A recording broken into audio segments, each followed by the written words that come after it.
Bonjour à tous et bienvenue sur notre chaîne YouTube. Avant de commencer, dis-nous dans le commentaire dans quel pays vous nous suivez. Aujourd'hui nous allons parler du sujet sans tabou, la 5e capsule de notre série de vidéos sans tabou. Le menu du jour, la masturbation, c'est bon ou mauvais? C'est quoi le bénéfice et le danger de la masturbation exagérée? Surtout restez jusqu'à la fin de la vidéo, car c'est vers la fin que je vous donnerai les conséquences de la masturbation exagérée. La masturbation est un sujet souvent entouré de tabous et de controverses. Certaines personnes considèrent la masturbation comme un acte naturel et sain, tandis que d'autres peuvent le juger comme immoral ou néfaste. Cependant, il est important de comprendre que la perception de la masturbation peut varier d'une personne à l'autre en fonction de leurs croyances, de leur éducation et de leur contexte culturel. D'un point de vue médical et scientifique, la masturbation est considérée comme une activité normale et saine. Elle permet de découvrir son corps, de libérer les tensions sexuelles et d'explorer sa propre sexualité. La masturbation peut également avoir des effets positifs sur la santé physique et mentale. Elle peut aider à soulager le stress, favoriser la relaxation, améliorer le sommeil et renforcer la confiance en soi. La masturbation peut également contribuer à une meilleure connaissance de son propre corps et de ses préférences sexuelles. Elle peut être bénéfique pour les personnes qui cherchent à améliorer leur vie sexuelle en solo ou en couple, en permettant une meilleure compréhension de ce qui leur procure du plaisir. La masturbation peut également être une pratique sûre pour satisfaire ses besoins sexuels sans risque de maladies sexuellement transmissibles ou de grossesse non désirée. Cependant, il est important de noter que l'excès de masturbation ou une utilisation compulsive peut avoir des conséquences négatives sur la vie quotidienne et la santé mentale. Comme pour toute activité, un équilibre est nécessaire.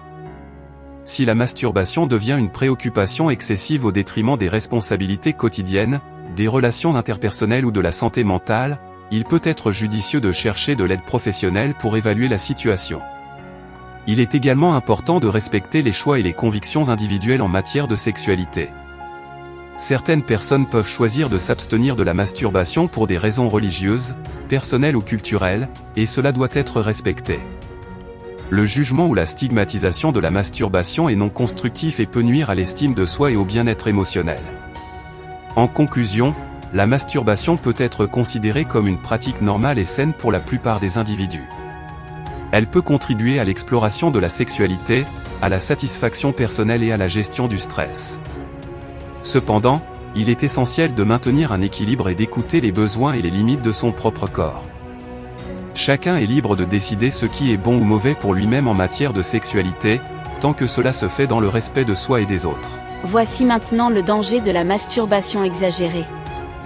Il est important de noter que la masturbation est une pratique naturelle et normale pour la plupart des individus, et elle est généralement sans danger pour la santé.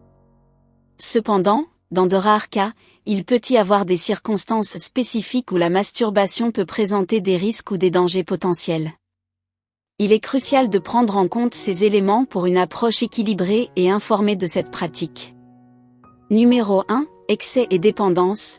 Comme pour toute activité, un excès de masturbation peut entraîner une dépendance. Lorsque la masturbation devient compulsive et envahit la vie quotidienne, cela peut entraîner une détérioration des relations interpersonnelles, des problèmes professionnels et une diminution de la qualité de vie. Numéro 2. Blessures physiques. La masturbation excessive, avec des mouvements brusques ou agressifs, peut entraîner des blessures physiques telles que des irritations, des éraflures ou des abrasions de la peau du pénis ou du clitoris. Il est important de pratiquer la masturbation avec douceur et de prendre des précautions pour éviter toute blessure. Numéro 3. Détournement de l'intimité. Si la masturbation devient une préférence exclusive par rapport aux relations sexuelles avec un partenaire, cela peut entraîner une détérioration de l'intimité et de la connexion émotionnelle dans la relation. Il est essentiel de trouver un équilibre entre la masturbation en solo et l'intimité partagée avec un partenaire. Numéro 4. Effets psychologiques négatifs. Dans de rares cas, certaines personnes peuvent développer une culpabilité ou une honte excessive liée à la masturbation, souvent en raison de croyances religieuses ou culturelles. Cela peut avoir des conséquences négatives sur l'estime de soi et le bien-être émotionnel. Il est important de faire preuve de compassion envers soi-même et de chercher un soutien approprié si nécessaire. Numéro 5. Impact sur la santé mentale. Bien que la masturbation puisse être bénéfique pour la gestion du stress et la relaxation, chez certaines personnes, elle peut également devenir un mécanisme d'évitement des problèmes émotionnels sous-jacents. Utilisée comme un moyen de fuite ou de distraction, la masturbation excessive peut masquer les problèmes sous-jacents et aggraver la détresse émotionnelle. Il est essentiel de rappeler que ces risques sont généralement rares et ne s'appliquent pas à la plupart des individus. La plupart des gens peuvent pratiquer la masturbation de manière saine et sans danger. Cependant, si vous ressentez des inquiétudes ou des problèmes liés à la masturbation, il est conseillé de consulter un professionnel de la santé ou un thérapeute sexuel pour obtenir un soutien approprié. Dis-moi ce que t'en penses dans les commentaires, j'y répondrai avec grand plaisir. Allez ce cadeau, partagez la vidéo dans votre entourage, surtout n'oubliez pas de vous abonner pour encourager notre chaîne YouTube.